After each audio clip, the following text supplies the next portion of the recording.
mga idol, magandang hapon.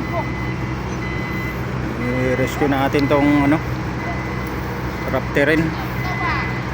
Ay so tumagas yung niya dito na sa hydraulic hose. Napitak na siguro.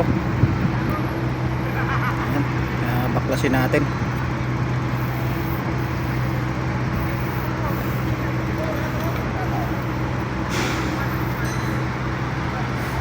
Dito ito sa PNR project Paco, Manila.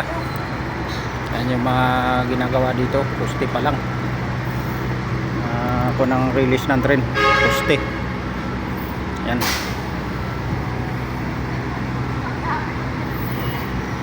Yung tropa natin, dumating na yung service. Sige mga idol, maraming salamat. Magandang hapon.